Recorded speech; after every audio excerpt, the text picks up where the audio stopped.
ကျွန်တော်ဒီနေ့ zodiac assign တွေရဲ့အမောင်ဘက်ချမ်း red flag black flag တွေကိုကျွန်တော်ဖောက်သိထားမှာဖြစ်ပါတယ်ခင်ဗျာ zodiac assign တွေနဲ့တွဲနေရလားဒါမှမဟုတ်အရင်နေ့ဆုံးတငယ်ချင်းတွေဖြစ်နေလားဒါဆိုလို့ရှိရင်တတိထားသူတို့ရဲ့တည်ငြိမ်အေးစက်တဲ့မျက်နှာဖုံးတွေနောက်မှာခင်ဗျာကိုအချင်းနဲ့နိုင်တဲ့ red flag black flag တွေရှိနေနိုင်တယ်ဗျသူတို့စိတ်ဆိုးလို့ရှိရင်အတန်ထွက်မှာမဟုတ်ဘူးခင်ဗျာကိုကဘာပေါ်မှာလုံးဝမရှိတော့သလိုမျိုးလစ်လျူရှုပြလိုက်မှာ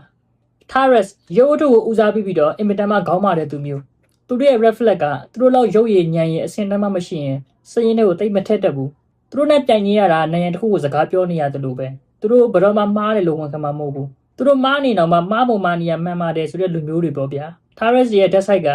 မင်းသူတို့စကွင်နဲ့ရောက်သွားပြီဆိုလို့ရှိရင်မင်းကိုသူတို့ပိုင်တဲ့ပစ္စည်းတစ်ခုလိုမျိုးမင်းရဲ့လွတ်လွတ်ခွင့်တွေကိုအေးစစ်စစ်လုံးဝထိန်းချုပ်ချင်တယ်နေလိုက်မယ်။ဘာကိုအပြစ်ရှာဝေဖန်လေကန်ရေးမှန်မလို့လူသားသူတို့ရဲ့ red flag ကအကောင်းမြင်တဲ့တာထက်အပြစ်ရှာတာပုံမြန်တယ်။မင်းလို့တို့များအပြစ်သေးသေးလေးအစားသူတို့မျက်စိထဲမှာတော့တောင်ပုံရပုံလို့ဖြစ်နေလိမ့်မယ်။ငါကောင်းစင်ရလို့ပြောတာပါကွာဆိုပြီးတော့ဝေဖန်လေကန်စစ်ကြောရေးစလုပ်ပြီးပြန်။သူတို့ရဲ့တက်ဆိုင်ကသူတို့မင်းကိုမလိုချင်တော့ဘူး။သူတို့ရဲ့စံချင်းစံတို့နဲ့မင်းကမကန့်ညီတော့ဘူးဆိုလို့ရှိရင်စကလုံးတွေနဲ့ပဲတင်ငယ်သွားအောင်တိုက်ခိုက်လိမ့်မယ်ဗျ။ Capricorn ချစ်တဲ့တော်မှာ formula နဲ့ချစ်မယ်ဆိုတဲ့ကဏ္ဍပေါင်းဆက်လူသားတွေပေါ့ဗျာ။သူတို့အတွက် emotional အထက်ပေါ့နော် state နဲ့အလောက်ကန်ပို့ပြီးတော့အရေးကြီးတယ်။မင်းကသူတို့ရဲ့အောင်မြင်မှုလမ်းကြောင်းကိုပိတ်ဆို့နေပြီလို့သူတို့ထင်ပြီဆိုလို့ရှိရင်လုံးဝ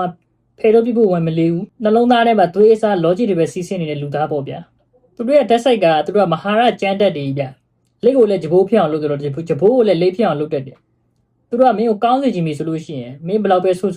ကောင်းလာအောင် brainwash manipulate လုပ်တတ်တယ်။တကယ်လို့သူတို့မင်းကိုစိုးစေချင်တယ်ဆိုလို့ရှိရင်မင်းဘယ်လောက်ပဲကောင်းငါ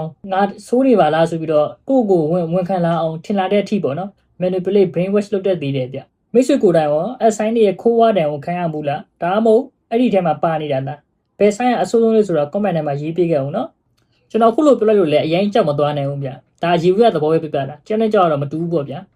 ပြီးတော့ဒီ zodiac sign တွေဆိုတာကဒီ Capricorn ဖြစ်တယ် Virgo ဖြစ်တယ် Taurus ဖြစ်တယ်ဆိုတာဆန်းဆိုင်တစ်ခုပဲကြည့်ပြီးတော့ပြောထားတာ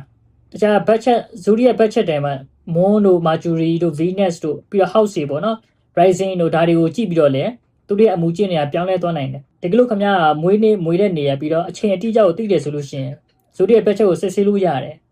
ကိုယ်တိုင်လေးစစ်ဆေးလို့ရတယ်လို့ပေါ့နော်ကိုယ်တိုင်စစ်ဆေးဖို့အချိန်မရှိဘူးမအားဘူးတိတ်အချိန်မပေးနိုင်ဘူးဆိုလို့ရှိရင်ကျွန်တော်စီမှာလာပြီးတော့စစ်ဆေးလို့ရတယ်ခင်ဗျားကိုယ်တိုင်စစ်မလားဒါမှမဟုတ်ကိုယ့်ရဲ့ partner အတွက်စစ်မလားလာပြီးတော့ zodiac budget ကိုမှားယူလို့ရပါတယ်เนาะကျွန်တော်ကအဲ့လို